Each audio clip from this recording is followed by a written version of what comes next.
इन्हीं खबरों के साथ आगे बढ़ रहे हैं। हरियाणा को जल्द मिलेगा नेता प्रतिपक्ष और जल्द ही प्रदेश अध्यक्ष और नेता प्रतिपक्ष पर होगा फैसला। सूत्रों के हवाले से ये जानकारी। प्रदेश अध्यक्ष ओबीसी वर्ग से चुना जा सकता है, जाट समुदाय से हो सकता है नेता प्रतिपक्ष। प्रदेश अध्यक्ष के साथ साथ 2 कार्यकारी अध्यक्षों की भी नियुक्ति होगी, एक डीएससी और दूसरा बीएससी ए समाज से हो सकता है। सूत्रों के हवाले से खबर, किसी भी समय आधिकारिक घोषणा हो सकती है।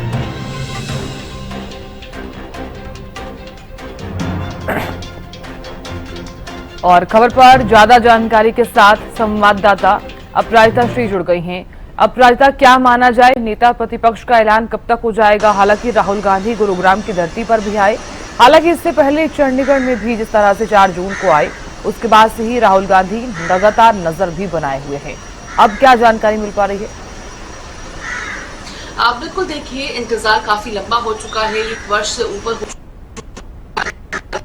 नहीं चुना गया है, मगर संभवतः जल्द ही ये इंतजार अब खत्म होती हुई नजर आएगी। वहीं प्रदेश अध्यक्ष की बात करते हैं तो विधानसभा चुनाव में जिस प्रकार से कांग्रेस को हार मिली, जिसके बाद उम्मीद की जा रही थी कि जल्द ही ये फैसला लिया जाएगा कि आखिर अगला प्रदेश अध्यक्ष कौन होगा, मगर इसमें भी देरी देखने को मिल रही है। जिला अध्यक्षों की नियुक्ति के बाद माना जा रहा था कि जल्द ही 2 और नियुक्तियां होंगी, यानी नेता विपक्ष और प्रदेश अध्यक्ष को लेकर के, उसमें भी देरी देखने को मिल रही है। हालांकि जिस प्रकार से सूत्रों के बाद सामने है कि जल्द ही फैसला होता हुआ नजर आएगा, यानी नेता करके जल्द ही फैसला हाईकमान लेती हुई नजर आ सकती है। जी बिल्कुल अपराजिता, बात की जाए चूंकि प्रदेश अध्यक्ष और नेता प्रतिपक्ष पर फैसला जो है वो जल्दी हो सकता है, ऐसा माना जा रहा है। हालांकि बात की जाए, कयास तो जो है वो राव नरेंद्र पर भी लगाए जा रहे थे। क्या माना जाए, क्योंकि ये कहा जा रहा है कि जाट समुदाय से और साथ ही ओबीसी समाज से भी कोई जो सामने है वो आ सकता है, किसी का चेहरा सामने आ सकता है। आप बिल्कुल देखिए, नेता विपक्ष की अगर हम बात करते हैं तो सबसे ज्यादा संभावनाएं हैं कि जाट समुदाय से को ही मौका देती हुई नजर आ सकती है हाईकमान। अब जब जाट समुदाय की बात करते हैं तो कहीं ना कहीं संभव है कि वापस से रिपीट किया जा सकता है पूर्व नेता विपक्ष को। वहीं अगर हम प्रदेश अध्यक्ष की बात करते हैं तो ओबीसी समुदाय से संभावनाएं है कि जो हाईकमान है वो ओबीसी समुदाय के किसी व्यक्ति को ये पदभार देती हुई नजर आ सकती है। इसके कारण स्पष्ट हो जाते हैं, क्योंकि ओबीसी को लेकर कई बार राहुल गांधी कहते हुए भी नजर आते हैं, ओबीसी समुदाय के लिए कई बार उन्होंने आवाज भी उठाई है। तो बोल्ड एंड क्लियर मैसेज ये जाता हुआ उनके तरफ से नजर आएगा कि केवल हम बात नहीं करते ओबीसी के लिए, मगर उन्हें आधिकारिक ऐसे पद भी देते हैं जो आवश्यक होता है ओबीसी समाज के उत्थान के लिए। दूसरी महत्वपूर्ण बात हो जाती है कि 2 कार्यकारी अध्यक्ष, संभव है कि जो 2 कार्यकारी अध्यक्ष की नियुक्ति होगी उनमें से एक वाल्मीकि या धानक समाज के हो सकते हैं, वहीं दूसरे कुमार या सैनी समाज के हो सकते हैं।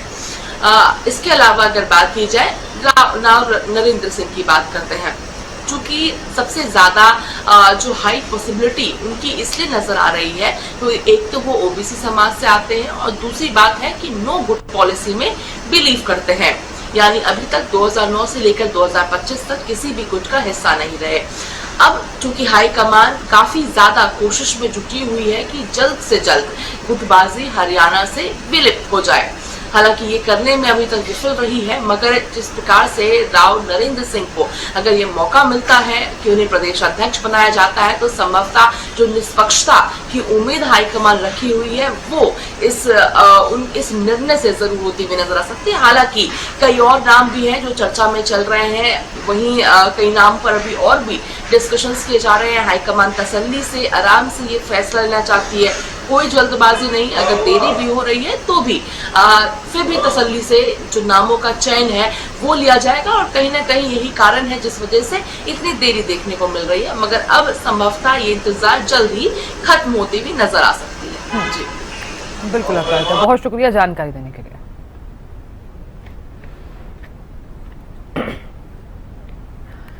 तो देखिए, हरियाणा को जल्द ही नेता प्रतिपक्ष मिलेगा, ऐसे कयास भी लगाए जा रहे हैं और ऐसी संभावनाएं भी नजर आ रही हैं। क्योंकि देखिए, गुरुग्राम की धरती पर जब राहुल गांधी आए तो काफी ज्यादा संभावनाएं जो है वो नजर भी आई।